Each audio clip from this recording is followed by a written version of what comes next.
పూర్వం తమిళనాడులోని శ్రీవిల్లిపుత్తూరులో విష్ణుచిత్తుడు అనే గొప్ప భక్తుడు ఉండేవాడు. ఆయనకు వేదాలు, శాస్త్రాల కన్నా శ్రీమన్నారాయణుడికి ప్రతిరోజూ పూలమాలలు అలంకరించడమే గొప్ప సేవ. విష్ణుచిత్తుడు ఎప్పుడూ తన ఆరాధ్య దైవం గురించే ఆలోచిస్తూ ఉండేవాడు.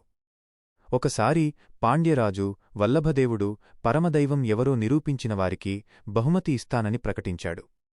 విష్ణుచిత్తుడు రాజు సభకు వెళ్లి తన అపారమైన భక్తితో శ్రీమన్నారాయణుడే సర్వోత్తమ దైవం అని నిరూపించాడు. రాజు ఆనందంతో ఆయనను ఏనుగుపై ఊరేగించాడు. విష్ణుచిత్తుడు ఏనుగుపై మధుర వీధుల్లో వెళుతుండగా సాక్షాత్తు శ్రీమన్నారాయణుడే గరుడ వాహనంపై ఆకాశంలో ప్రత్యక్షమై తన ప్రియభక్తుడిని చూసి ఆశీర్వదించారు. స్వామివారి దివ్యమైన సౌందర్యాన్ని చూసిన విష్ణుచిత్తుడు ఆనందించే బదులు ఒక్కసారిగా భయపడ్డాడు. అయ్యో, నా దేవుడు ఎంత అందంగా ఉన్నాడు! ఇంతటి దివ్య సౌందర్యానికి నరదృష్టి తగిలితే ఎలా? నా కృష్ణుడికి ఎటువంటి అపాయం కలగకూడదు అని ఆందోళన చెందాడు. వెంటనే ఆయన తన భగవంతుడి క్షేమం కోరుతూ ఏకంగా ఆ దేవుడినే దీవిస్తూ తిరుప్పల్లాండు అనే స్తోత్రాన్ని ఆలపించడం మొదలుపెట్టాడు.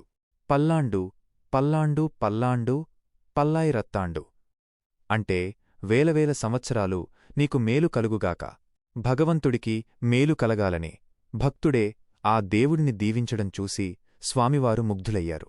అప్పటినుండి శ్రీమన్నారాయణుడు విష్ణుచిత్తుడికి పెరియాళ్వార్ అనగా తెలుగులో ఆళ్వారులలో పెద్దవాడు అనే బిరుదు ఇచ్చారు.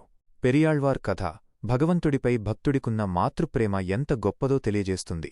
పెరియాళ్వార్ దత్తపుత్రిక అయిన ఆండాల్ కథ గురించి తెలుసుకోవాలనుకుంటే సబ్స్క్రైబ్ చేసుకుని ఓం నమో వాసుదేవాయ అని కామెంట్ చేయండి.